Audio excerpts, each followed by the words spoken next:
Alright, so it's that time of the so many years. A new Super Smack Sister game is finally upon us. And you know what that means? It's about time somebody took this video game under the microscope and really just viewed the reasons. Is that where review came from? Anyway, we're gonna take a look at what this supposed masterpiece has to offer. From its game modes to characters, online play, and graphics, nothing is safe. Everyone is here. Grab your pops of corn. I've been fortunate to have been making content for this game in the form of Snake Codex. Otacon, I'm fighting a purple dinosaur, and not the singing type. Purple. Does it have wings? Leak Speak. What's going on? Wario prank calls. Hello, is this Ganondorf, the evil lord of darkness? Cranky Kong's advice. Rector even looks like a stoner. Like a literal guy who throws stones. Because he's from medieval times? No? And loads of clickbaity goodness. And in all honesty, it's been a wild ride, and this channel has grown exponentially. More than I could have ever dreamed of. I actually just saw the subscriber count hit 20,000 a few minutes ago, and I just flipped out. I did this whole thing, and I knew I had to treat all of you loyal fans, Patreon supporters, and a new Snake Codec. I hope it sends people out there. You deserve a treat on this anniversary that isn't quite 10 and isn't quite 25, so let's go with 20,000, right? Blocked content started from the idea very similar to this game. Everyone is here. My thing is kind of everything is here. I wanted to create a hub for everything from discussion to reaction videos, unique animations with top-notch voice acting from my talented friends throughout the years, and even some music. I'm very happy to say we're not nearly there yet. What? But we're on our way, and the journey counts, right? Don't stop believing. More about this game here, okay? This might honestly be the biggest crossover in anything. I mean, Avengers Infinity War tried. It was one of the most chilling experiences in cinemas I've ever had, but Sakurai killed everyone. Get out of here, we're just killing half of everyone's schlock. It's a sight to behold, from a mountaintop looking out over the endless ocean with the sun setting in the distance. Or is that a smash ball? The term special or ultimate gets thrown around, but I want to find out if this game is truly what's been marketed to our eyeballs. I'm excited to find out if this is the definitive brawler / party game / competitive fighting game / Pichu murder simulator. This is the blocked content review of Super Smash Bros. Ultimate. For those younglings among us, Super Smash Bros. Is a franchise of games where popular characters from the Nintendo universe come together to duke it out. The idea is to smack your opponents off the stage instead of punching a health bar down. It was truly original at the time, and ever since, no one has truly really outdone Nintendo at this kind of subgenre. It started on the Nintendo 64 in the lovely polygonal comic booky Smash Bros., which had a handful of characters, some great modes, and the best announcer ever, Metal Mario! Then came the game most popular for its competitive scene, and the best freaking intro cinematic of all time, Super Smash Bros. Melee for the Nintendo GameCube.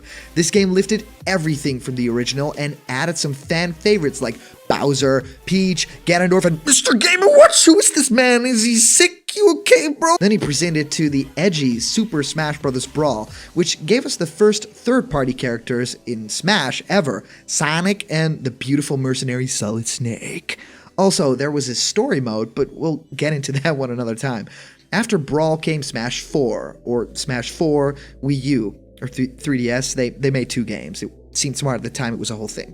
Easily the game with the least soul in the entire series, but it gave us pretty HD graphics and some dank newcomers like Little Mac and Mega Man. There wasn't a whole lot else to the games. We'll take a look back at those beauties sometime into the distant future, but now we finally arrive at our stop.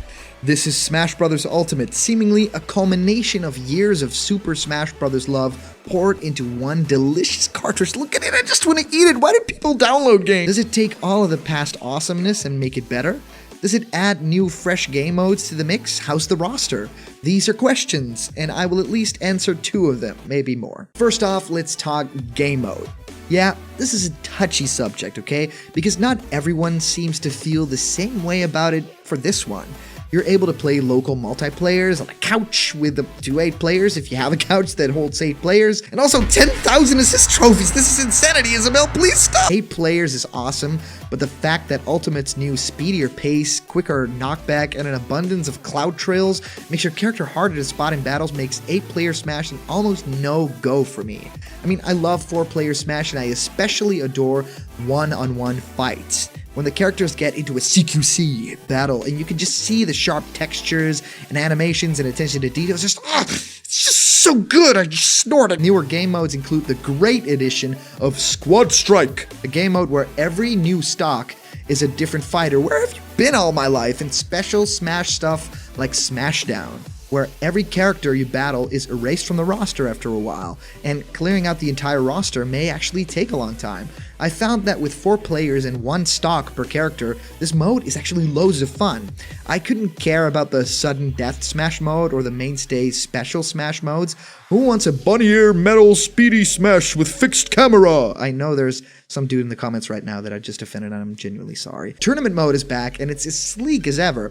Too bad there's not a mode like this in online play because the attention to detail here is choice. More single-player oriented modes include a revamped classic mode, which could actually be my favorite thing of the whole game. Every character gets its own little story path with attention to details. It's just little bosses in the character battles. No, it's not different stuff for every character because there are only so many bosses in the game, but seeing Ryu's path being just one-on-one stamina battles or Bowser just fighting red opponents until he finally gets to that Mario is satisfying. You know, clearing out Classic with over 70 fighters could actually be fun now. Who would have thunk it? There's an all-star mode crammed to a stupid mob smash thing and it's terrible. Like, none of the polish that we got in the previous games with the great rest area and the stage, it's always the same. Why in heaven's name is a mode better in the previous game that this game was foundation? It makes no sense. There's also no home run contest for the platforms or break the targets inside, and this one I just can't forgive our old daddy Sakurai for. I mean, there's no real reason these aren't in. This could have been just one developer's sole purpose from the start of development, and with them all being functional in all the other games, including Smash Wii U, I feel like dropping the ball on the fun side game modes is doing this game an ultimate disservice. Every mode is just battles, just fighting CPUs, in fact, and CPUs just, they'll never cut it. They don't move like a human would, so you don't learn any real skill you could use in friendly or online battles or even, building towards a competitive career. It's a bit of a slog, and even though the AI is pretty great, having a game just rest on the fun of CPU battles for single player is an odd choice for a man like Sakurai. The multitude of modes in his games was always the bigger draw than the exact quality. Ultimate hashed the polish, but leaving this stuff out is seriously hurting the game's staying power. Then there's this whole spirits thing. Yes, even a whole menu thing for it. Look, I'm gonna come out and say it. When Spirits was announced in that Nintendo Direct, I didn't care for it. It was explained so weirdly and confusingly, and no one really seemed to understand it. And playing it does clear things up, but it doesn't make it any more fun. The idea is that you fight the spirits of characters from all over gaming. They are represented by these PNG JPEG images with a glow effect on it, and what happens when you fight them is basically an old event match. Except the only goal here is to fight and win. Instead of event matches, fun changes of pace like protecting Yoshi's egg for a few minutes or surviving something. Spirits drop you in a battle against a character that sort of resembles the PNG image, and it might have some effects, strong winds, the floor's lava that everyone plays in real life, or a metal opponent. All of this can be countered with you equipping yourself with your own spirits, making your fighter immune to all of these unique things and making it just a dull, simple CPU fight again. And after a few hours into the spirits, even on hard, you tend to get a godlike character that doesn't flinch when attacked, can summon 2 final smashes after another, and is giant and made out of metal. My Donkey Kong boys will understand. To me, it did actually have its fun moments. World of Light is the big spirits mode here, the centerpiece of the whole thing. It's a quote-unquote story mode that drops you on a 2D painted map after a freaking cool cutscene that you skipped because you saw it online. You move across the board like Smash Tour, oh my god, did you remind me, Sakura? And encounter spirits to fight. It was fun for a few hours, but became a massive drag onwards, and the weird difficulty spike that I'm 100% sure wasn't tested by an actual human being. That Rayman one? Or the Dr. Wily spirit? And what stick was up Pauline's butt? Anywho, weird design choices that just kind of threw the pace and quality of the game way off and didn't fit at all with the tone and difficulty of the adventure. However, I gotta say one thing. The little secrets, and especially the end of World of Light, makes the whole journey completely worth it. What they do at the end of the mode, I won't spoil it, but it's one of the most satisfying moments in Super Smash Bros. History. Yes, I did miss side-scrolling levels, fighting enemies that are not fighters in the game, and I missed cutscenes. There's a handful, and only the opening one features characters interacting with each other. It's severely disappointing, and I think it's clear for the next game of the series that we want a little more crossover to go with our crossover game.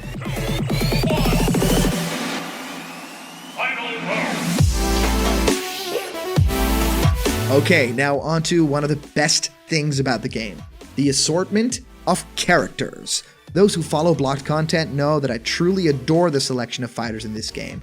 They did a big favor to Smash fans and old fans by bringing every single fighter back. I mean, Pichu's here, Wolf, Pokemon Trainer, Ice Climbers, and even young Link. When we already had Link and Toon Link, they went all out and even redesigned some older characters completely, like the sword-wielding Ganondorf, Link Between Worlds, Zelda, and Game & Watch's new animations. Rest in peace, Sweet Feather! Having all over 70 characters looks great on the select screen, and they're also colorful, full of beautiful animations. Shout out to Mario's new down smash, that anim is dope, yeah! And great facial expressions. I feel just some choices here may have been a bit strange, like adding Chrom as an Echo Fighter, or the weird choice to not have Shadow the Hedgehog be one, even though the Echo Fighter moniker was seemingly made just for this edgy man. But I'm all good with this roster. We've got some of the best newcomers the series has ever had. We have a cute dog, a mad cat, my K. Rool cool for school, and even Simon and Richter Bellman from that Netflix series. I love that people forget that we actually have Ridley in Smash now. How spoiled we all are. And there's more characters coming still. I mean, Piranha Plant as an early bonus. Gotta register those points, brah. And Joker from Persona 5 joining as the first DLC pack character. I completely know who this character is, and I've watched the anime and read the manga or something. For other fighters, I hope Nintendo dives deep into its rich NES history for some truly iconic fighter ideas. I mean, think about Rob, Duck Hunt, or even Captain Falcon back in the day. Well, we could maybe have Mach Rider, Ryu Hayabusa, or even Excitebike or Balloon Fighter. And all of them would be third party. Yeah, that would be a bit much. I could also go for some Captain Toad, Tails, Geno, Banjo-Kazooie, but it'll probably be Monty Mole, Chain Chomp, and Koopa Paratroopa. I kid. Nintendo knows what's up. I'm excited for the roster to grow ever more. Could this just be that game that kind of grows gradually instead of getting a sequel in 5 years? Because I'm actually pretty okay with that. That brings me to online play. It's pretty bad. Gotta be honest here, I've actually had some decent connection even through Wi-Fi. The battles are not the problem. I think the infrastructure of this game's online is just severely lacking and doesn't understand its audience. Smash Wii U had a For Glory option with a one-on-one setting, and this was perfect for people who legitimately wanted to get better at the main mechanics of the game. But now I have to either make a room for these things, which is a big hassle and had weird rules where you could drop out of your own thing, or you can do quick play and kind of hope that the game will adhere to your standards selected. And then, to add salt to the wound, they add items to the training room. What in the name of Galeem is this? I truly hope that they fix some of these issues. It's mostly the options available, not the fighting or connection for me. By the way, if you want to play a game of Smash against me, please consider to donate to that Patreon and we can battle all night long, son. Yeah, that online mode isn't the best it could be, and they should patch the living heck out of it soon. Right, so we've talked about pretty much every aspect of the game, so it's time to grade it. I'm going to be frank here. Super Smash Bros. Ultimate does a lot of things extremely right. The flashiness, new animations, lighting techniques, polish in presentation, the parrying system, intense slowdown, zoom, and KO awesomeness hype moments. But it's kind of showing some restraint in areas I'd wish to have finally seen some progress in after all these years.